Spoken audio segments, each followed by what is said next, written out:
اب میری زندگی کا مقصد انسانوں سے اپنے والدین کے خون کا بدلہ لینا ہے۔ اگر کوئی شکاری جنگل میں کیمپ لگاتے ہیں تو میں اور میرے دوست ان پر حملہ کر دیتے ہیں اور روپوش ہو جاتے ہیں۔ میرے دوست چیتے کا بھائی بھی جب چھوٹا تھا تو اسے بھی شکاری پکڑ کر لے گئے تھے۔ وہ بڑا ہو کر کسی نہ کسی طرح بھاگ کے جنگل میں واپس آ گیا تھا۔ اب وہ بھی میرے گروہ میں شامل ہے۔ اس کا ایک فائدہ اور بھی ہوا، انسانوں کی زبان بھی سمجھنے لگا تھا۔ اس طرح جب شکاری ہمیں پکڑنے کا کوئی منصوبہ بنا رہے ہوتے تو چھپ کر سن لیتا اور ہمیں آگاہ کر دیتا۔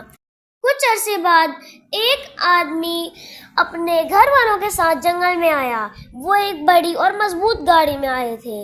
اس آدمی کے ساتھ اس کی بیوی، ایک نوجوان لڑکا اور ایک چھوٹی بچی تھی۔ ہم حیران تھے کہ اس خطرناک جنگل میں کوئی شکاری گھر والوں کے ساتھ نہیں آتا۔ چیتے نے گھات لگائی کہ سن سکے آخر معاملہ کیا ہے۔ اندھیرا سر پر تھا۔ وہ آدمی اور عورت گاڑی سے باہر کھڑے باتیں کر رہے تھے۔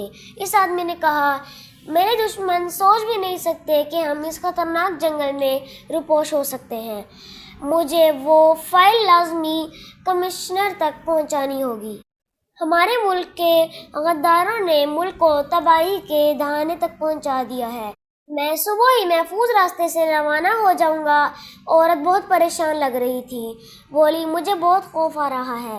سنا ہے جنگل خوفناک درندوں سے بھرا پڑا ہے۔ اگر انہوں نے ہم پر حملہ کر دیا تو؟ آدمی نے اسے تسلی دی، فکر مت کرو، بس دعا کرو۔ ویسے بھی ہماری گاڑی بہت مضبوط اور شیشے بلٹ پروف ہیں۔ اگر درندے آ بھی گئے تو صرف دھوئیں والا شیل استعمال کرنا ہے، بس وہ بھاگ جائیں گے۔ ان بے زبان جانوروں پر کوئی ہتھیار استعمال مت کرنا۔ وہ دونوں گاڑی کے اندر چلے گئے۔ چیتے نے ہمیں ان کی پوری گفتگو سے آگاہ کر دیا۔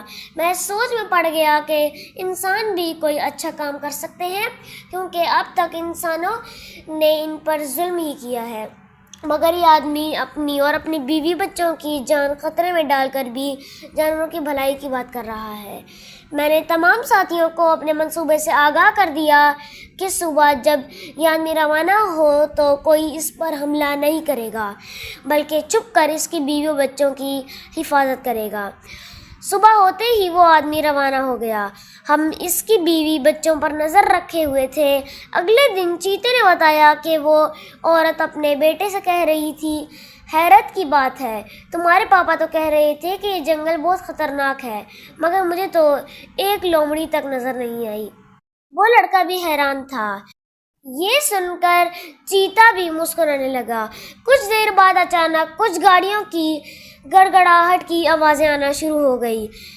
چیتا فوراً چونکتے ہوئے کہنے لگا، تیز رفتاری سے بھاگتے ہوئے اس آدمی کی گاڑی کے آس پاس گھنی جھاڑیوں میں چھپ جاؤ۔ وہ 3 بڑی گاڑیاں تھیں، جس میں سے 18-20 افراد باہر نکل آئے۔ ان کے ہاتھوں میں خطرناک ہتھیار تھے۔ ایک گاڑی میں سے جو آدمی اترا، اسے دیکھ کر میری آنکھوں میں خون اتر آیا۔ یہ وہی آدمی تھا جس نے میرے والدین کی زندگی کا چراغ گل کیا تھا۔ آج بھی اس کے ہاتھ میں ایک خطرناک بندوق تھی۔ اس کے دوسرے ہاتھ میں گیند جیسی کوئی چیز تھی۔ میرا رواں اس پر حملہ کرنے کے لیے بے تاب تھا، مگر ابھی صورتحال کا جائزہ لے رہا تھا۔ چیتے نے بتایا کہ اس نے دوسرے ہاتھ میں بم پکڑا ہوا ہے۔ یہ ایک خطرناک چیز ہے جس سے گاڑی اور ان کے بیچ موجود لوگ اڑ جائیں گے۔ وہ چیخ کر انہیں باہر آنے کا کہہ رہا تھا۔ وہ تینوں روتے ہوئے گاڑی سے باہر آ گئے۔ اس آدمی نے بم اپنے ساتھی کو پکڑا دیا اور عورت اور لڑکے کو گھٹنوں کے بل بٹھا دیا اور بچی کا بازو پکڑ کر اسے بے دردی سے ماں کی طرف دھکیل دیا۔ عورت نے لپک کر اسے گود میں لے لیا۔ لڑکی کو غصہ آ گیا۔ اس نے اٹھ کر اس آدمی پر ہاتھ اٹھانا چاہا، مگر اس کے ایک ساتھی نے لڑکے کے سر پر گن کا بٹ مارا۔ وہ لڑکا گر پڑا۔ وہ آدمی مکروہ انداز میں ہنسنے لگا اور بولا، تمہارا باپ کیا سمجھتا تھا کہ میرے منصوبے اتنی آسانی سے منظر عام پر آ جائیں گے؟ اس کا ایک قریبی ساتھی جس پر تمہارا باپ دل و جان سے اعتماد کرتا تھا، میں نے خرید لیا ہے۔ اس نے مجھے روپوشی کی جگہ بتا دی تھی۔ تمہارے باپ کو کمشنر کے آفس پہنچنے سے پہلے ہی ہم نے پکڑ لیا۔ یہ کہہ کر اس نے ایک ساتھی کو اشارہ کیا. اس نے پچھلی سیٹ پر پڑے آدمی کو گھسیٹ کر نیچے اتارا اور زمین پر پٹک دیا. یہ دیکھ کر اس عورت کی چیخیں نکل آئی. وہ اس کا شوہر تھا. وہ زخمی اور نیم بے ہوشی کی حالت میں تھا. بچے بھاگ کر اپنے باپ سے لپٹ پڑے. اس آدمی کے چہرے پر ایک مکروہ مسکراہٹ تھی. وہ بولا, پہلے میں تمہاری عزیز بیٹی کو گولی ماروں گا تاکہ تمہیں نشان عبرت بن جاؤ اور تمہیں پتہ چل جائے کہ مجھ سے ٹکر لینے کا انجام کتنا بھیانک ہوتا ہے. یہ کہہ کر اس نے گرم بچے کی طرف سیدھی کر لی. اب یہاں وقت تھا حملہ کرنے کا. میں نے ایک زوردار دہاڑ ماری. میرے تمام ساتھیوں نے بیک وقت ان ظالم لوگوں پر حملہ کر دیا. انہیں اپنی گنیں سیدھی کرنے کا بھی موقع نہیں ملا.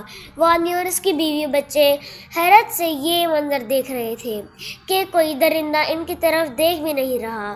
وہ آدمی کو سہارا دے کر گاڑی تک پہنچ گئے. عورت اور بچے گاڑی کے اندر چلے گئے مگر پروفیسر گاڑی کا سہارا لے کر باہر کھڑا رہا. میں اس ظالم آدمی کو اپنے نوکیلے دانتوں سے بری طرح ادھیڑ رہا تھا. کچھ لمحوں بعد اس کی چیخیں تھم گئی. تمام ظالم اپنے انجام کو پہنچ چکے تھے. ہمارا کوئی بھی ساتھی زخمی یا مرا نہیں تھا. میں اس آدمی کے قریب پہنچا. اس آدمی کی آنکھوں میں خوف کے بجائے دوستانہ چمک تھی. اس نے میرے سر پر ہاتھ پھیرا. میں 2 قدم پیچھے ہٹا اور جھاڑیوں میں غائب ہو گیا. میرے ساتھیوں نے بھی میری تقلید کی. وہ لوگ وہاں سے روانہ ہو گئے. دوسرے دن صبح ہی جنگل میں پولیس افسران اور بہت سے لوگ کیمرے لیے پہنچے. وہاں کا منظر دیکھ کر سب کے ہوش اڑ گئے. وہ آدمی یعنی پروفیسر بھی ان کے ساتھ موجود تھا. اس کی حالت بہتر لگ رہی تھی. اس نے سارا ماجرا پولیس والوں کو سنایا جسے سن کر سب حیران تھے. اس نے میڈیا والوں کو بتایا. یہ لاشیں دیکھ کر آپ خود ہی سوچ سکتے ہیں کہ ان درندوں کا مقصد ان ظالم لوگوں کا خاتمہ کرنا تھا ورنہ وہ اب تک انہیں کھا چکے ہوتے. تھوڑی دیر بعد وہ سب وہاں سے روانہ ہو گئے. وہ آدمی تھوڑی دیر کھڑا ہو کر ادھر ادھر دیکھتا رہا. میں نے جھاڑیوں میں سے اپنا چہرہ ذرا سا اوپر اٹھایا. اس آدمی نے مسکرا کر میری طرف دیکھا اور ہاتھ ہلا کر گاڑی میں بیٹھ کر چلا گیا. میں نے خوشی میں زوردار دہاڑ ماری اور بھاگتا ہوا اپنے ساتھیوں تک پہنچ گیا.